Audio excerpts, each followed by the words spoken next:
Pro Football Today on SportsGrid. Great to be with everybody here. Kevin Walsh and Joe Lisi. And Joe, schedules are out. Time to start combing through, see what stands out, winners and losers. How are you, my friend? I'm doing well, Kevin, and this is where you could potentially pick off value when we see the schedule release. We know how teams will match up or be at least poised for a division title and an AFC and an NFC championship run.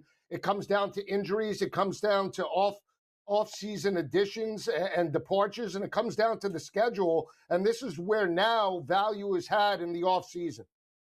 So there are a number of teams we're going to get into. The Super Bowl champs open up in a Super Bowl rematch against New England, two teams I know a lot of people are interested in. Kansas City, the Giants have certainly been big-time topics of conversation, but Aaron Rodgers was kind enough after the schedules were released. I guess he's just licking his chop to play the Falcons in week number 1 to agree that he will be back and slated to be the starting quarterback, Joe, for the Pittsburgh Steelers once again. Aaron Rodgers off of a season where some of the numbers look nice, 24 passing touchdowns to just 7 interceptions, but the deeper you dive, the less encouraging it is. What is your reaction to Rodgers being back in Pittsburgh? Well, it's the same old, right? I mean, I think when you look at the Pittsburgh Steelers and now the departure of Mike Tomlin, the addition of their new head coach, Mike McCarthy, there's no doubt this team has the ability to potentially win 8, 9, or 10 games, Kevin. But when we look big picture, is this team any poised better this season or off season in 2026 to challenge for an AFC championship? And I think the answer is no. I think they got completely exposed in the playoff loss to Houston when they play bigger, more physical teams, especially from an offensive perspective. Aaron Rodgers and the passing attack was non-existent. And again, they do have success when they dink and dunk, and Kenneth Gainwell was a big part of that passing offense in the second half of the regular season. DK Metcalf didn't live up to the hype as a pure number 1. They still have major needs for this offense to take the next step to challenge the likes of, I'll throw it in there, Buffalo, Jacksonville, and Kansas City, just a few others that they have to compete with, along with Lamar Jackson and Baltimore. It's not going to be easy. They're a mediocre football team, and Aaron Rodgers coming back, just allows them to put a Band-Aid on the wounds, but they're completely exposed as a contender this year in the AFC. It's another uninspiring decision made by the Pittsburgh Steelers. Aaron Rodgers does not give this team any type of ceiling, and I actually think he could come equipped with quite a low floor as well, but just to the ceiling piece of it, okay? And look, no stats are perfect, but I bring up QBR. I mean, again, everybody's graded on the same scale. And the best quarterbacks, Joe, finished the season with a QBR in the 70s. Pretty much your top 10 quarterbacks for the season, their QBR was a 60 or better. Those are also, they grade individual games via QBR. Aaron Rodgers had 3 games with a QBR of 60 or better. Forget the season. That means there were 3 games that the Steelers had out of 16 Aaron Rodgers starts where it's like, oh, we just got top 10 quarterback play this week out of 16. There's no reason to believe it's going to look better, right? It's not as if this Mike McCarthy pairing is going to be some match made in heaven, right? I don't think anybody would argue that the Dallas Cowboys wildly missed Mike McCarthy with him obviously not coaching the team last year. A lot of people actually are somewhat high now all of a sudden for the first time in maybe his entire career. Brian Schottenheimer obviously calling the plays for Dallas with Dak Prescott at the quarterback position. So the Rodgers stuff is just incredibly unexciting. And their quarterback room just doesn't even, it doesn't make sense. Mason Rudolph is headed towards being a decade-long backup on the same roster. I don't know why. They drafted Will Howard last year after winning a national championship with Ohio State. They don't seem to like him all that much. They've brought Drew Aller in. If you're Will Howard, by the way, you got to be like, you got to be kidding me. Have you ever once put on we played this? No way, man. Like, no way. You're giving Drew Aller the chance here because he's some hometown kid. The Steelers are desperate, Joe. I think everybody can agree on this. With Mike Tomlin gone, it was like, man, hey, guys, one bad season. And let's try and refresh, a la the San Antonio Spurs. See if you can find your Victor Wembanyama. And Pittsburgh is just interested in being mediocre. There's no one with a straight face in that organization, Joe, who could think they're giving themselves a chance to compete at a high level this year. There's no way. No, you're right. Again, that's why I think they're plateaued, Kevin. And, we had asked Cap, I believe, towards the end of the regular season and into the offseason when you and I were in studio, and I said that I thought Pittsburgh was in a major rebuild, right? And his pushback was the organization doesn't look or feel that way. Well, when you think about the talent that they now have, so they draft Bernard from Alabama, a very good wide receiver. When we talk about blazing speed, Bernard's not really the guy. Michael Pittman, again, a very good wide receiver, but certainly not a number one. Wasn't a number one in Indy. It was Alec Pierce, right? That's why he's moved on. And then when you look at DK Metcalf, they don't have the speed, Kevin, on the outside to stretch defenses over the top. They have nice, maybe number twos, but that's been the problem. Keep going back to the loss against Houston. What happened? The offensive line couldn't hold up. Aaron Rodgers had no time. That led to interceptions, fumbles, turnovers, and him being sacked repeatedly in that playoff loss, and they checked out. They're no closer this year to challenging the likes of a defense like Houston or even Jacksonville or Denver with Bo Nix with this type of offense. I'm sorry. It's just not going to happen. This is also a situation. I mentioned Rudolph, Howard, Aller. These guys all may start multiple games for Pittsburgh because it is fair to worry about Aaron Rodgers staying healthy. He will be 43 at some point this season. Quarterbacks have typically not played this long, right? Tom Brady is the outlier. Tom Brady is the ultimate outlier, though. Things change. The modern athlete is certainly healthier, but Rodgers last year missed a game. Rodgers also kind of did everything in his power to not really get hit, it felt like, Joe. And, we'll see if he's able to hold up for another, 16, 17 games. But I wouldn't really be banking on that if I were the Pittsburgh Steelers. I think that's incredibly foolish. No, you're right. And here's the other aspect, too, because of the expectation in the bar. They had a coach in Mike Tomlin that all he did was get above 500 and get to the playoffs, right?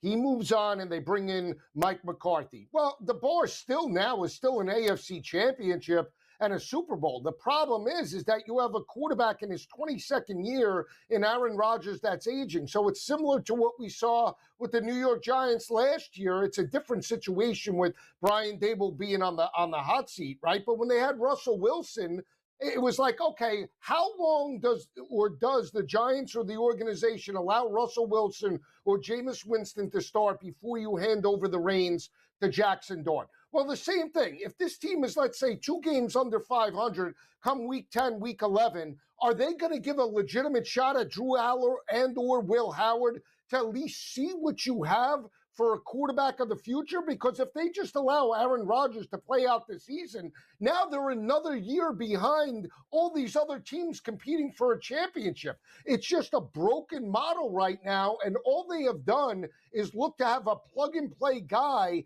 and it hasn't worked out, Kevin. Yeah, I am... the Steelers have set themselves up, again, I think, for nothing but disappointment.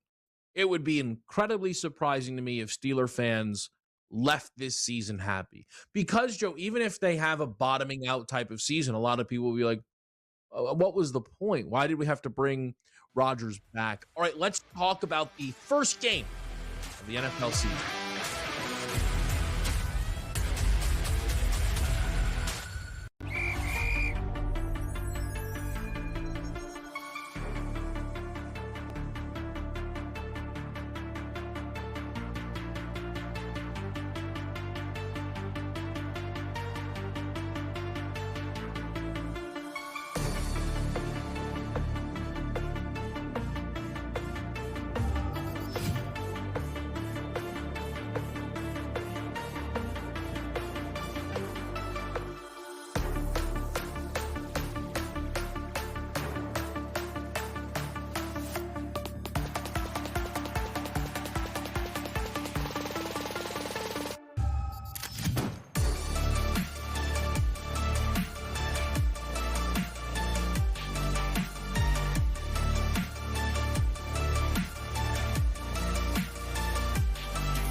Pro Football Today on SportsGrid. And Joe, the NFL schedule released. It releases with the Seattle Seahawks starting things off as they should in a Super Bowl rematch against the New England Patriots. Just one note, and I'm sorry to harp on this, but I hate it with every fiber of my being. Games on a Wednesday. Hey, guys, nobody needs that, all right? Nobody needs that. It's supposed to be Thursday, Sunday, Monday. The NFL is going to get to a point where it is Wednesday, Thursday, Friday, Saturday, Sunday, Monday. And everyone is going to get to the point where they go, is it Tuesday? Yeah, please, man. Please, I'm done. I can't do this anymore. Everybody thinks they want more and more and more until they get it, and you're left with slop. And that's what it feels like we are at. Don't get me started on the Thursday. We'll get to it. But my goodness, man. Joe, Seattle and New England begin the season on a Wednesday, of course, in Seattle. I mean, yeah, it's a rematch. And again, we know where Seattle is. Still one of the top teams in the NFC and going to challenge potentially for an NFC championship because of the defense, because Sam Darnold has come into his own and led this team to a Super Bowl championship. They lose Kenneth Walker, but they still have JSN. On the flip side, I think there's multiple question marks for the New England Patriots. The situation with their head coach, Mike Vrabel, still has to play out in the offseason. Who knows if he's still going to be on the sidelines. They're already 4.5, point underdogs in this matchup. And again, you look at the win total of 9.5. That looks all well and good, Kevin, because of their young and defensively they added some nice pieces. But I'm still not sold, big picture. Again, are they bottom of the AFC East this year? No. Obviously, they're much better than Miami and the New York Jets. But again, it wouldn't shock me if they maybe settle back in to 8 or 9 wins. I just don't see them as a 12 or a 13-win football team this year. Yeah, I think for the New England Patriots, it's a season that it could go off the rails quickly because the chatter around your head coach is not going to go away. And you don't have to like it, but that's what it is. I think right now, Joe, this team projects to be an underdog in 3 of their first 4 games, with those 3 being road games at Seattle, at Jacksonville, and at Buffalo. It does not mean that they will lose all of those games, but those are what the numbers are going to suggest for the New England Patriots. And if they did get off to a 1-3 start, there's going to be some really loud noise around Mike Vrabel. That is the situation that they have now found themselves in. And it is not irrelevant when you are handicapping this team, when you are attempting to pick your position on the Patriots. Plus, we have seen the Super Bowl hangover catch a lot of teams. Last year, Kansas City was the Super Bowl loser. They were not very good. The season before that, the Philadelphia Eagles looked like they were going to be great and fell apart in the middle of the year. So we see these things happen, Joe, for teams in this position. You look at the first 10 games, so we mentioned the first 4 already. Home against Vegas, home against the Jets. Those feel like softer landing spots. It's a Thursday night in Chicago, a trip to Miami.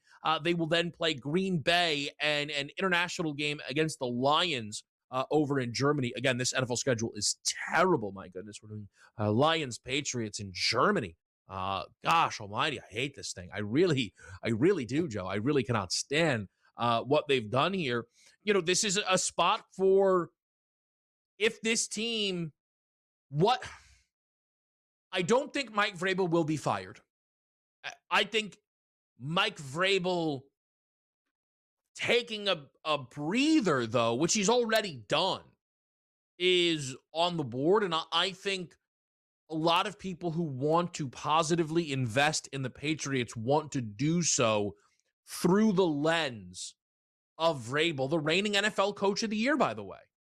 Yeah, I mean, I don't think he potentially, Kevin, is maybe going to be fired, okay? But maybe the pressure is so much, depending upon, again, what comes out over the next few months leading up to training camp, where maybe he's forced to resign or step away. That's a different aspect. Or if he does stay, is the pressure, just from the home life Because obviously that affects coaching and mentality and emotion. How does that put pressure on him mentally as a head coach, where you're not thinking as clear potentially as you were maybe just a year ago, with a new team, his old team, and obviously all of that emotion surrounding the Patriots in year number one? They overexceeded expectations.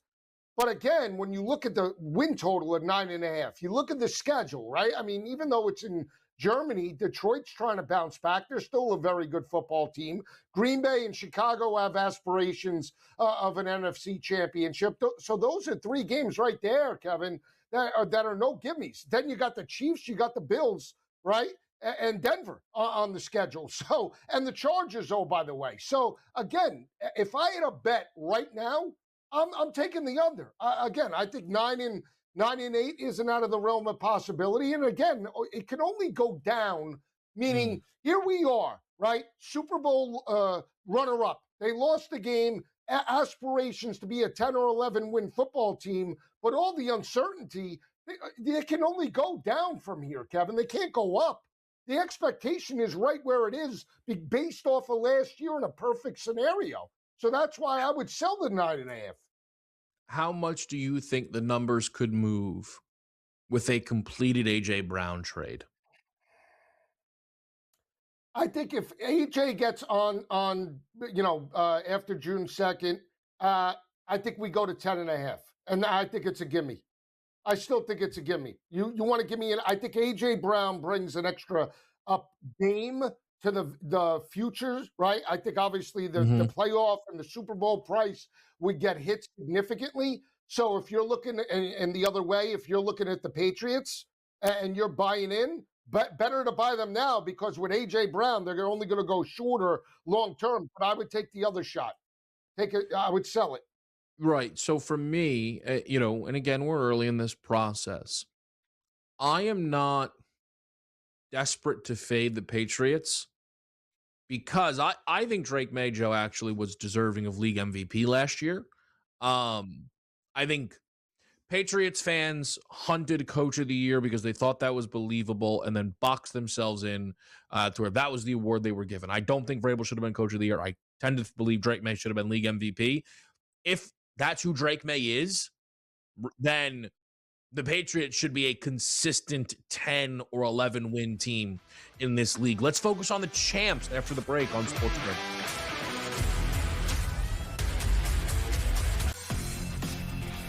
If you go over the summer where there's drastic changes and gas drops down to $3 a gallon, $2.50 a gallon in some states, and then you have some of the price markets go down, you ride that momentum is what Joe's talking about. So if you say right now, which party will win the U.S. House, and you think it's the Republicans, currently trading at 20%, you take them now, and if good press comes, that turns into 25% and 30%, then you have the option to cash out. Prediction Markets Edge, only on SportsGrid. There is a pick tonight that Gabe has that, to some degree, I find completely outrageous. Then I looked at it a second longer, and it might be a really smart angle. I like to test them a little bit. I like that. To test them a little bit. I like that a lot. Oh, you don't know? You don't know this team name? You should. You're in the sports business. Game time decisions, only on SportsGrid. Number one, who asked for this? Nobody, but nobody asked for a bump up in the number of teams in both the men and the women's basketball tournament from 68, including the 4 play-in teams, to 76. And by the way, it looks like it is a near-done deal. ESPN and ABC News reported this morning that's very close to being done. It could be announced by the end of this week. Newswire, only on SportsGrid.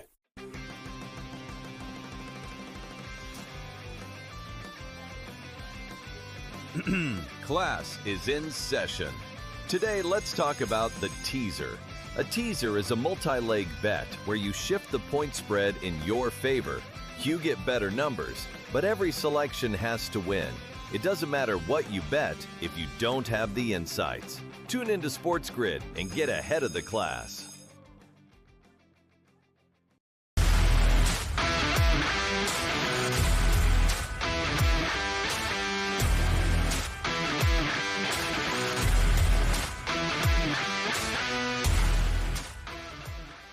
could be the champs. The Seattle Seahawks are your defending Super Bowl champions, and I think the schedule opens up quite favorably, Joe, for this football team. They will start, I think, as favorites in each of their first 5 games, with the shortest number potentially being the home opener against New England. They'll get a mini bye into a road trip to Arizona.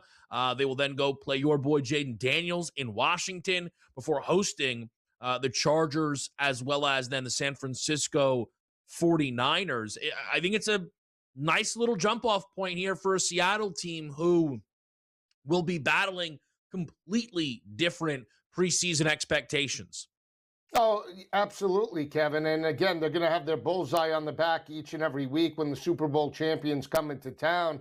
And can this team be built for the long haul, just not from a physical standpoint, but from the mental aspect of just repeating, right? That pressure of not being able to walk through the motions when you see a team like Arizona on the schedule week number 2, right? That's where you say, like, the Kansas City Chiefs have potentially done it better than anybody, of keeping their mental resolve and being able to pull these games out throughout the last decade, right? Can Seattle do it? Yeah, on paper they can. We know that if the defense steps up and lives up to the expectation that they have last year, this team is going to be there in almost each and every ball game. How big of a loss is Kenneth Walker to this football team? That's the major question mark. Sam Darnold obviously answered the critics last year. They have the highest paid wide receiver in JSN that looks like he could just take off and be a Hall of Famer in 2026. And again, defensively, they're opportunistic. I think right now, if I had a bet, I think I would take their shot for an NFC championship. Asking them to potentially repeat as Super Bowl champions, I'm not willing to take that shot. Division championship, that's always up in the air when you have the Rams and you have the 49ers in the division. But I'd be taking a shot right here, right now on Seattle with Sam Darnold in year number 2. Yeah, I think the schedule, again, has lined up pretty nicely for Seattle. But I don't think, 10.5 minus 135 is a pretty good price on it, right? It's not as if the books have.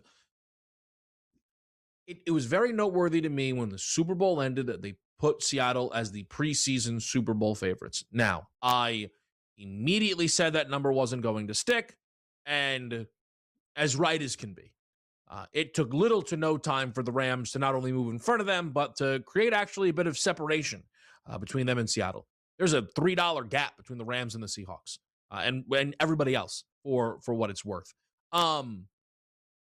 The questions for Seattle are about change in belief, right? Kubiak is gone.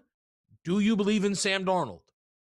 Darnold has had 2 seasons in a row that you're very happy about. If you are, Sam Darnold, if you're a Sam Darnold backer, he also very oddly kind of dropped off at the back end of the regular season. And I think it felt like, Joe, in every game other than, and it was the most important game you could argue they played all season, the NFC Championship game against the Rams, the whole idea of the Seahawks was don't let Darnold beat us. Seattle's thought was don't let Darnold beat us. Defense will handle it, play smart football, no turnovers. We're going to be just fine here. So I do think Darnold is, like, Joe, do you think Sam Darnold is a guaranteed top 10 quarterback in this league coming into this season? No.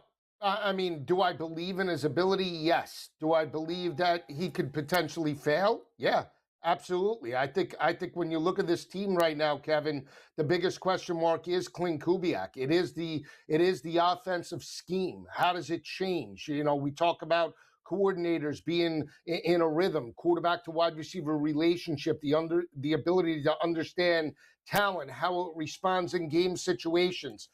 That's something that I think you have to keep an eye out on. And outside of JSN, there is the ability of a drop-off at the wide receiver position. Shaheed never got involved as much as we would have liked. Cooper Kupp was aging. And again, they lose Kenneth Walker. So there is the ability to have this offense drop off significantly. We'll have to see exactly what transpires. Yeah, I am really, really excited to continue to just see how the buzz around Seattle develops this offseason, how they look to use Jadarian Price, the round 1 rookie running back out of Notre Dame that they selected to close out that opening round. Obviously, Jeremiah Love being the other Notre Dame running back to go in that first round here. What does the full season of Rashid Shaheed look like? How does JSN follow up an Offensive Player of the Year season? I think this is a team who we believe has a really high floor because of who they are defensively and because of, what McDonald is supposed to bring to that defense as their head coach. But if there is any drop-off in that area, how much does that shift our expectations on the Seahawks? We'll continue to break down your new schedules.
Okay, so one of the most important schedule releases was likely the Kansas City Chiefs, as we are expecting Patrick Mahomes to be their week 1 starter.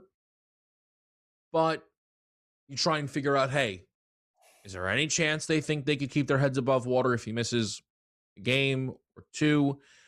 Plus, how is he going to look in his first game back since the torn ACL? Interestingly enough, they did KC, you could argue, Joe, a kindness by having them play on Monday night. It's the longest possible, gap. Just for example, okay, just to make this very clear, Kansas City do play in Seattle this year, meaning they could have played 5 full days earlier on the 9th. On that Wednesday in the season opener where New England is playing. Okay, so you could, I'm not saying he got an extra week, Joe, right? Because most people will play on Sunday, but playing on the 14th is a great thing for Kansas City. Playing Denver and that defense is maybe another story. What do you make of that opening game in Arrowhead where the Chiefs are slight favorites? Well, I mean, it's a divisional game, and I think the hope, for the networks in the league is that Pat Mahomes is under center week number 1 against Bo Nix, right? I mean, that's what everybody wants to see. But I think the bigger picture is, again, we're talking about a season-long, injury where an ACL is no joke, Kevin. He has to turn, and we know Pat loves to run as well. So even if he has a brace on that knee, is he going to be 100%? And if he takes one bad hit, his season could be done and over. And that's the risk. I think, again, if I'm Kansas City, and I understand it's a divisional opponent, I understand it's Sean Payton and it's Bo Nix, a team that potentially thinks it could win an AFC championship. But you have to look your organization realistically in the face and say, if Pat does get injured week 1, our whole season is down the drain. Can we win games with Justin Fields? Yes. Can we win an AFC championship with Justin Fields? That remains to be seen, and that's a huge question mark, right?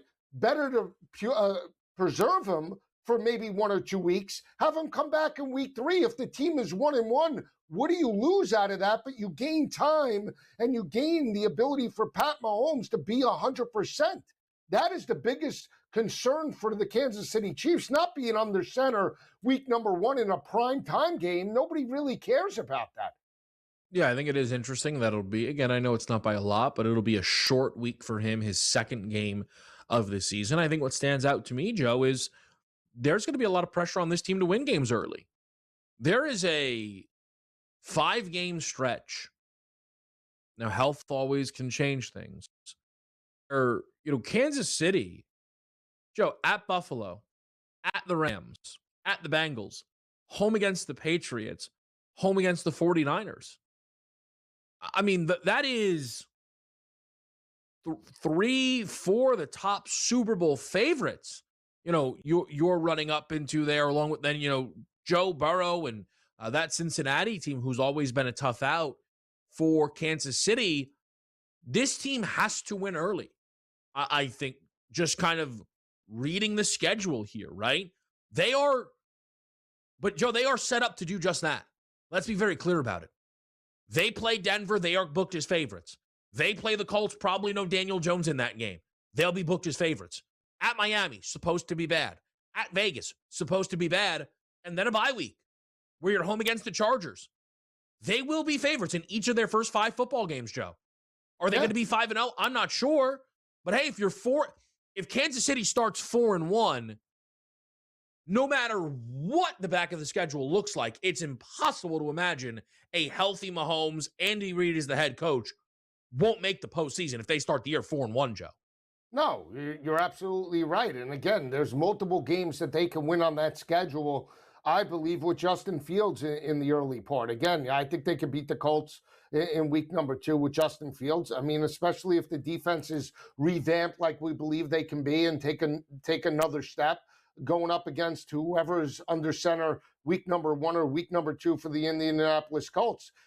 Again, we're talking big picture. This team has aspirations to compete for an AFC championship and a Super Bowl. We don't care about winning the month of September because it's meaningless. You don't want to lose your franchise quarterback, the best modern day quarterback that we've seen in the NFL that has 3 Super Bowls under his belt coming off a major injury. It's just that the risk reward is not there for the Chiefs. You have to look big picture. And again, Justin Fields, love him or hate him, is still a competent backup with Kenneth Walker to win you games in September, to give you a nice landing to potentially have Pat Mahomes under center even in the month of October.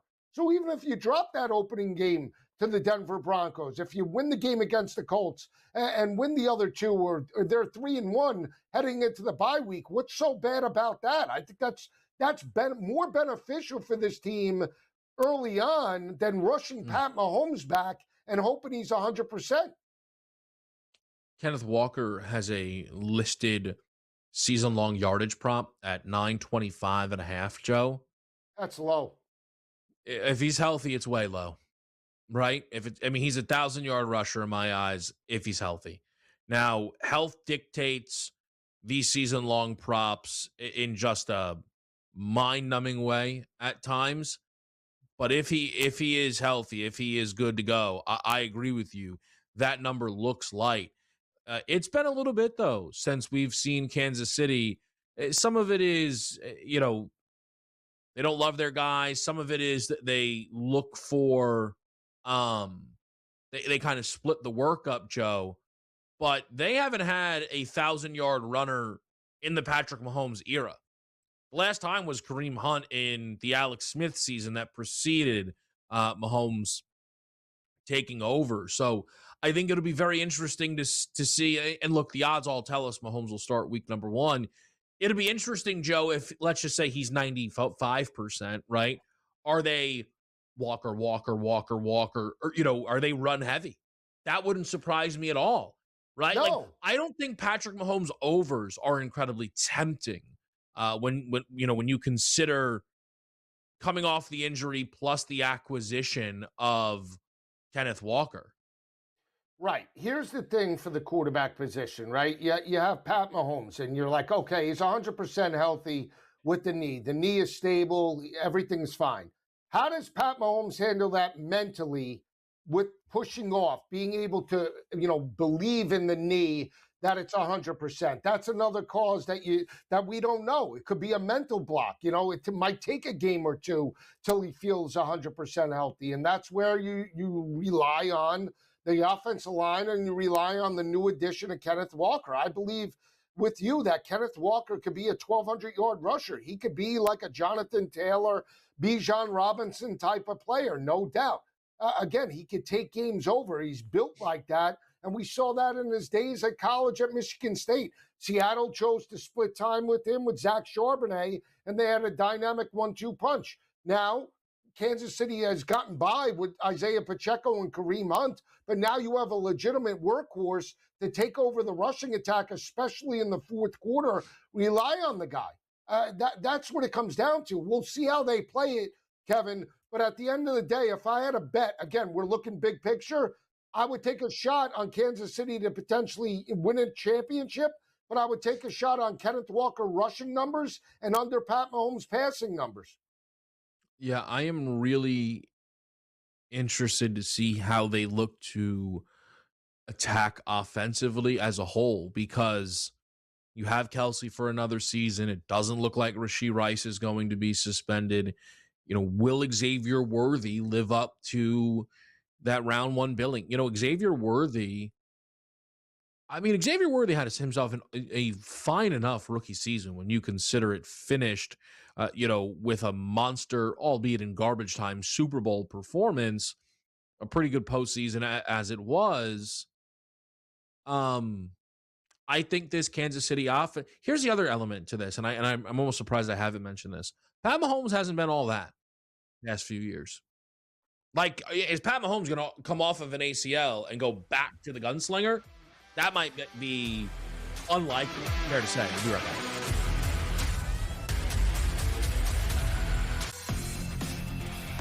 If you go over the summer where there's drastic changes and gas drops down to $3 a gallon, $2.50 a gallon in some states, and then you have some of the price markets go down, you ride that momentum is what Joe's talking about. So if you say right now, which party will win the U.S. House, and you think it's the Republicans currently trading at 20%, you take them now, and if good press comes, that turns into 25% and 30%, then you have the option to cash out. Prediction Markets Edge, only on SportsGrid.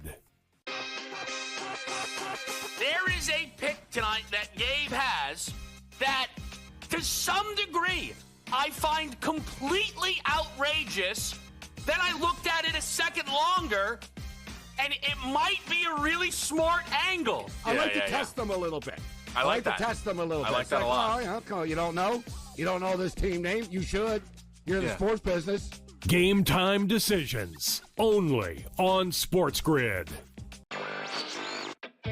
Number 1, who asked for this? Nobody, but nobody asked for a bump up in the number of teams in both the men and the women's basketball tournament from 68, including the 4 play-in teams, to 76.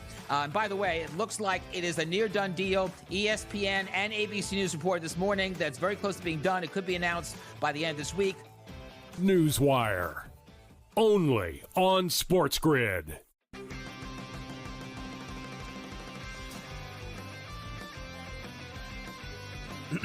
Class is in session. Today, let's talk about the teaser. A teaser is a multi-leg bet where you shift the point spread in your favor. You get better numbers, but every selection has to win. It doesn't matter what you bet if you don't have the insights. Tune into SportsGrid and get ahead of the class.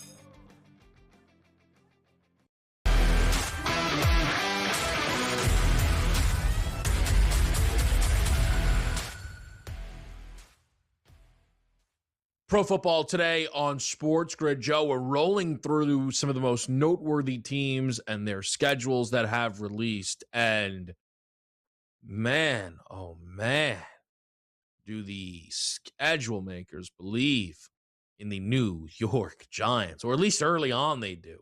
Sunday night football into Monday night football, home against Dallas and at the Rams. They follow that up with a trip to Tennessee, or hosting Tennessee and the Cardinals. They will then go to Washington, host the Saints, and play the Houston Texans on the road before a Week 8 bye. How do you feel about the first 7 games set up there for Harbaugh as he's now taking over as the lead man for the New York Giants? I have 3 to 4 losses at least. How about that? We'll give them 3 to 4 losses in the first 7 games. And it's not a knock on the overall talent. I just don't believe in John Harbaugh being the savior for this football team. Again, I think there's multiple needs that they still have, and I still think they have major question marks. What do they get out of Malik Neighbors coming back? What does the offensive philosophy look like now with John Harbaugh and this offensive staff? Is it going to look similar to what we saw with Baltimore and Lamar Jackson, or is it going to look more pedestrian and blue-collar out of this organization, where they look to grind games out and win them 21-17, and they wind up losing them 40-20. That's always a possibility. And again, when you look at quarterbacks that they're going to have to go up with, Dak Prescott, Jaden Daniels, and some of the others, Matt Stafford, you don't give the edge to Jackson Dart and this offense over them right now. And again, so let's not forget, John Harbaugh is a significant upgrade, Kevin, from where Brian Dable was. But let's make no mistake about it. He is getting $20 million a year. He's not getting $20 million a year, Kevin, to win 8 or 9 football games. It's New York. It's go big or go home. He's getting $20 million to potentially lead this team to a Super Bowl championship. Do we believe that John Harbaugh, with this roster right here, right now, is going to compete in year number 1? I don't. Yeah, I think this is my thing, okay? John Harbaugh's success in Baltimore, a lot of Giants fans are under the impression, hey, if that's us, we'll take it. Playoffs every year, a postseason win here or there, stability. That's what we are after as the New York Giants. And I understand, say, hey, that's what we want to get to, right? Like, we don't want to be, sporadically in the postseason. We want to, we don't want to be often expecting bad years. The thing that has bothered me this whole time with the Harbaugh stuff is everybody is, the best coaching candidate we've seen hit in the market, What he has done in Baltimore with Lamar Jackson, it would not be unfair to categorize as underachieving. I don't think that's unfair at all, Joe. He made an AFC championship game one time with Lamar, who finished first team AP quarterback 3 times during this run. They did win 14 games with Lamar during an MVP season and did not win a postseason game that year. They did win 13 games, 2 seasons ago and make a conference championship game. And a lot of the criticism of the loss to Kansas City that year came down to coaching and decisions that were made. They then won 12 games, 2 seasons ago and lost to Buffalo in the second round. Like, it's just not a tenure. Harbaugh won a Super Bowl in 2012. And that's great, and you can't take it away from him. Okay, all good. But the Harbaugh-Lamar era was full of Super Bowl favorites who never played in that game. You're right. If he's going to meet the expectations of the books this year, he's missing the playoffs and he's under 500. And I just feel like people are kind of removed from reality a little bit on what Harbaugh did in Baltimore and what's being expected of him in New York.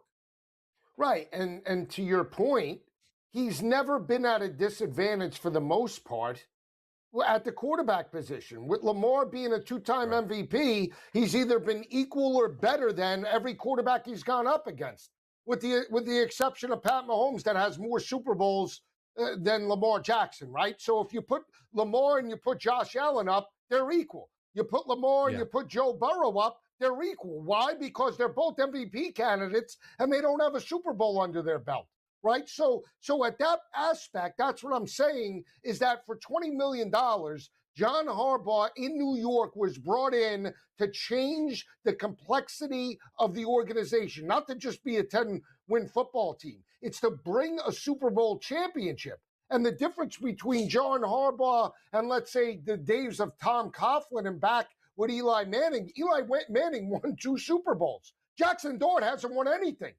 So here we go again. It's a $20 million head coach with a roster that's potentially suspect.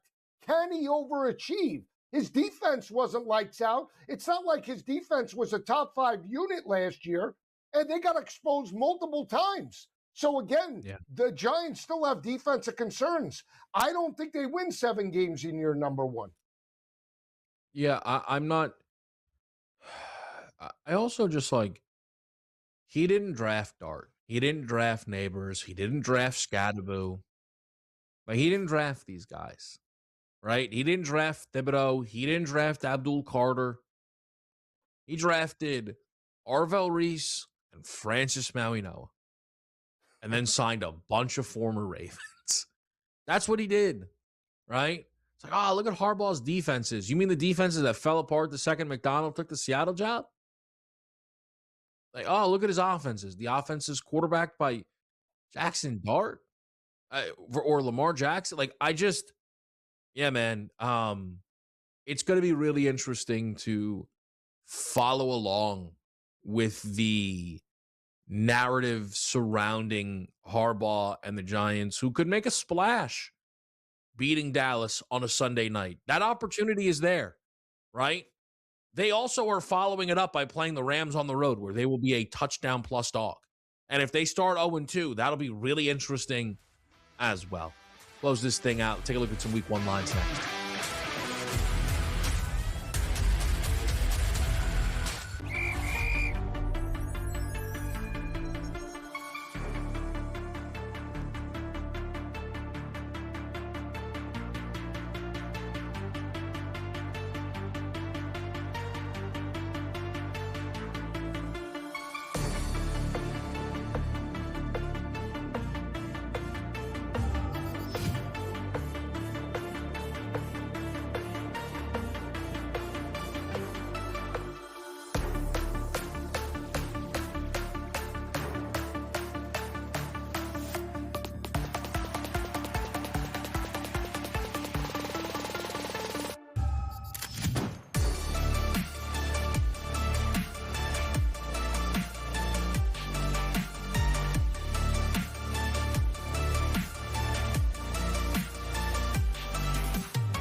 Okay, guys, let's close this thing out here, man. The schedule dropped, and I was really, really interested because we had heard the rumors that the Rams and 49ers were going to begin in Australia, which is wild. I don't think anybody can, disagree with that. And, for anybody that doesn't know, you might as well be, a day ahead playing in Australia. So this is almost like a Friday game. It's all really odd, Joe. But what I was very interested in was the follow-up game for LA and San Francisco. And I would argue that the league has attempted to give each of these teams a soft landing following that trip to Melbourne. The Rams get a Monday night game against the Giants. That is not even disrespecting the Giants. It's getting a Monday night game. To me is the nicety of it all, Joe, right? Extra time to rest and reacclimate your bodies, in your stadium. The Niners play the Miami Dolphins, who are projected to be one of, if not the worst teams in the league. It actually doesn't hurt that they're at home, not just against Miami, but against Arizona and Denver their next 3 weeks, Joe. So, look, I do think some of the NFL schedule stuff's completely outrageous. I feel as if the league is aware the Melbourne game is nuts, and they've attempted to make life a bit easier on LA and San Francisco having to play that game in week number 1. Yeah, I mean, that's the thing. I mean, you're not talking about 6 or 7 hours. You're talking about a day ahead, potentially in Australia, and the wear and tear and the logistics from just flying back home, and then obviously having to deal with the reacclimation. And we talk about these NFL players and athletes being creatures of habit, right? So that's that. They did the right thing. They did the right thing by scheduling LA for a Monday night game against the New York Giants at home. They don't have to travel. And we saw potentially how that could wear down a team. We talked about how teams that didn't take a bye week for years when they played the international games, for the most part, didn't step up on the following Sunday. They struggled, right? Same thing with this type of situation and scenario. When you're talking about a team in LA that, let's just say they lose the game to the San Francisco 49ers. Now, if they had a more difficult game in week number 2, they have the ability or the potential to start 0-2, which would put them potentially at a crossroads and their season done before it even starts. So, again, I think the NFL did the right thing. If you're going to ask these teams to travel specifically 24 hours in advance by playing in Australia because you want to grow the reach and you want to grow the fan engagement, well, then you have to give the players and the coaches and the staff ample time to recover for week number 2 and beyond. So I wanted to quickly, Joe, ask you just what else stands out to you from the week 1 booking here? Listen, it's the NFL, man, right? So they're going to pop these lines early and let people get a look. And if you would like to place a bet, go for it. Give me a game, maybe 2 that really stood out to you here for week number 1. Well, the 2 that I looked at and that are intriguing to me, Cleveland 7.5-point dogs against Jacksonville, low total of 39.5. Is that with Deshaun Watson, or is that with Shedeur Sanders under center week number 1? I think that's the biggest question mark when you look at the Cleveland Browns. The other intriguing matchup takes place in the NFC East. Washington and Jaden Daniels coming back from the injury, going up against Philadelphia. How does this offense look now with a new offensive coordinator? Can Jalen Hurts step up? Obviously, if A.J. Brown is not in that lineup, is that line still 4.5, Kevin? That's the biggest question mark for me. I do like the total of 47.5. I think both offenses can cook, and when you look at just history in the series, they blow through those totals. So 47.5 for me potentially is a little bit light. I lean to Cleveland plus the 7.5 early on. And then the other big one for me is Pittsburgh at home against Atlanta with Kevin Stefanski, 2.5-point number in favor of the Steelers. I mean, I think Stefanski is a significant upgrade from Raheem Morris and Arthur Smith. I like them plus the 2.5. Yeah, I'll tell you right now, you think I'm falling for it maybe. I don't care. Cardinals catching 11.5 is outrageous. I mean, just simply outrageous to me. I don't know. If the Chargers are laying 11.5 to Arizona, what that means for a Cardinals team who is in the NFC West, they will catch double digits in every single divisional game they play. Come on now.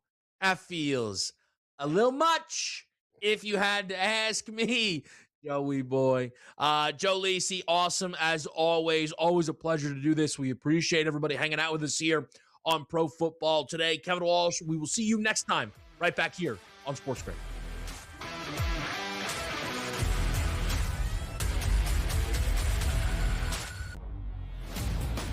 We are going to be strapped with a whole lot of bad football, watching mediocre teams that have absolutely no business in the postseason getting blown off the field by the elite heavyweights, all for our viewing pleasure.